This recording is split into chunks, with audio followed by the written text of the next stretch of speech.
Wrexham and your boys include the lads of Eastleigh.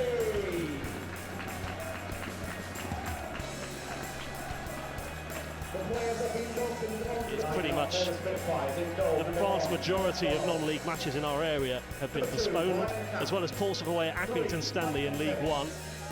But here in the National League, live commentary to come on our Hampshire frequencies and BBC Sounds, BBC Sport website and smart speaker, and it'll be on all our solar frequencies in the second half.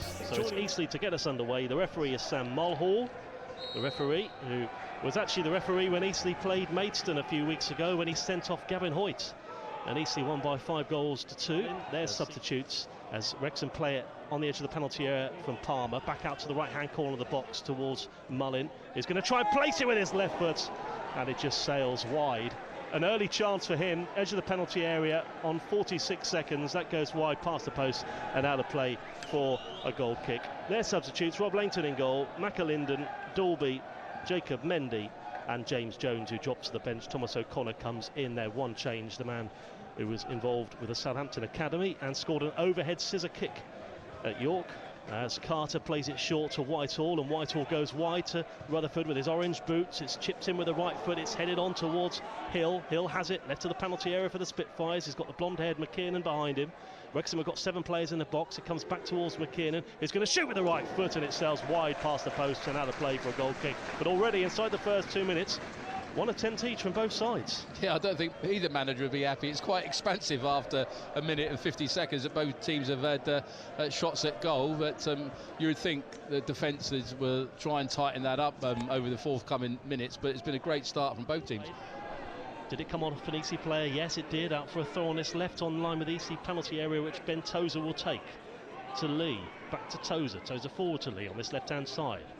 Again, a line of 4 Wrexham players in the penalty area. Magoma's there trying to get a ball away from Palmer, but Palmer holds the ball up well and plays it square across the edge of the penalty area. Good shape to shoot here, Young. Young across, oh, and the shot comes in, and it's a good goal from Ben Tozer, who finds the top corner. He hit it with so much pace. And it is the Welsh side who take the lead. Eastleigh 0, Wrexham 1. Very, very disappointing. We said about defenders keeping concentration. We had 2 defenders there that gave him an acre of space. We're sat behind it, and as soon as it left his foot, you know it's going in the top corner. You know, you cannot afford to give quality players that space. You've got to close the ball. The ball is the danger, not the man, and we did neither, and that's very disappointing from a defending point of view there. Tozer there again, and as I didn't learn from, say, there a couple of minutes before. Absolutely. You know, you can't give players like that time and space on the edge of the box. You know, right from the start, the basics are the ball is the danger. Go and close the ball. Get yourself between the ball and the goal, and he can't do that. And unfortunately, we gave him acres of space, and he hit it first time. To be fair, you know, it's a quality strike. He's got the confidence to hit it first time. A lot of players would have taken a touch, and that gives you time to close the ball down. But he didn't. He hit it first time, and consequently, the goal was scored. And disappointing.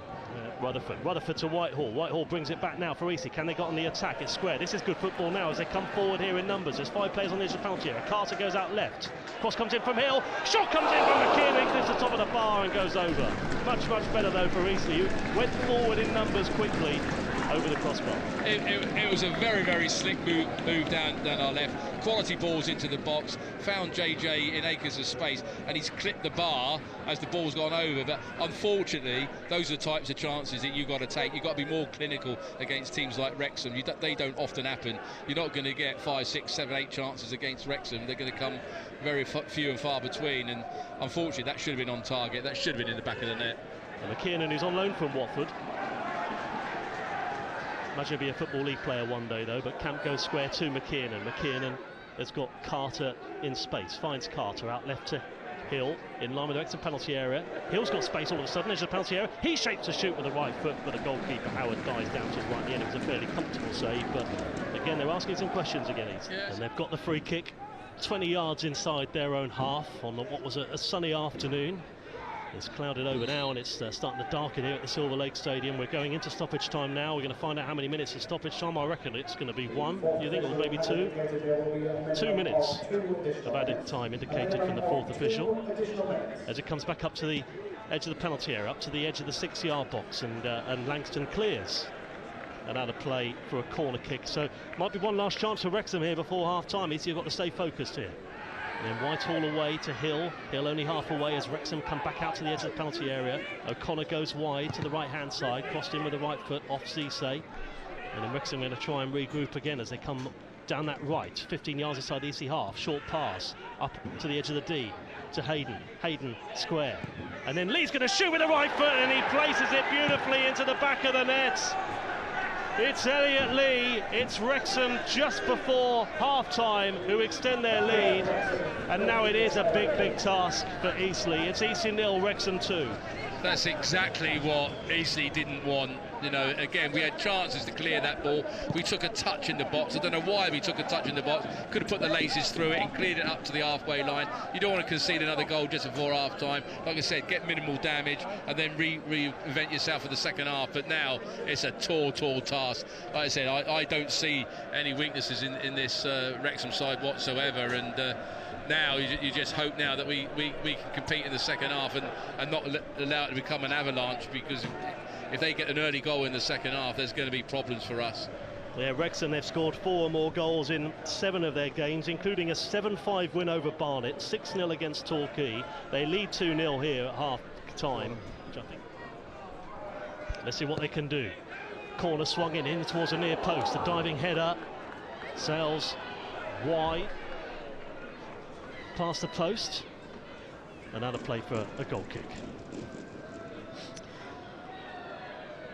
So 2-0 to Wrexham. It's a big arse now, though, isn't it, Alex, from here? Yeah, I said the big blow was just before half-time, conceding that goal. You know, I thought we were going to limp into half-time and the damage was only going to be 1-0, but 2-0 against a team like Wrexham, you'd have to say it's a real tough, tall ask. Wrexham bring it down. Now it's square, halfway inside the EC half, up to the edge of the penalty area. Lee tries to place it, and it goes wide past the far post. And that space, as you predicted, is just starting to really open up now, edge of the penalty area for a goal kick. It is. That's going to be the unfortunate thing, is that you know, obviously for us to get anything out of the game, you would hope that you'd score a goal within the first 20 minutes. That means we have to come out, and spaces are left in between the lines or in the back four, and a team like Wrexham are going to exploit that, and they did that there. They almost walked straight through and had a shot at goal. So. And Bentos is going to take the throw now for Wrexham. Another long throw, as you saw earlier, to the left of the 6-yard box. Headed away, not quite long enough though, as it's headed away from Whitehall. And the volley is tipped behind from McDonnell. Well, he hit that with so much pace, didn't he, Lee? And he's volleyed behind. He did. A quality save from Joe. That was in all the way. But, you know, that just reflects the other 2 goals. You know, again, he's got 3, 4, 5 yards of space. No one pressing the ball, so we've made his mind up for him, and he's taken a long-range shot. Where, you know, we should be getting in there and closing that ball a lot better than we are. That'll be a big thing to work on the training ground, won't it? That keeps another couple of Wrexham players out of our box. Young with a corner into the near post. Abraham's head's clear, comes back out to the edge of the penalty area. Wrexham across the face of goal, and they just can't quite get the touch from Mullin. Or Mullin did get a touch, but couldn't quite drive it home. It was in. There we are then, full time at the Silver Lake Stadium. The whistle has just gone. Eastleigh losing by 2-0. 1 goal. Again, it was 2 well-taken goals, one from Tozer and then one just before half-time from Elliot Lee. And 2-0, you always felt it was going to be so difficult for Eastleigh to get back. Any other team, you would say they've had a chance, but Wrexham looked so solid and comfortable, and it was a totally professional performance from them at the end.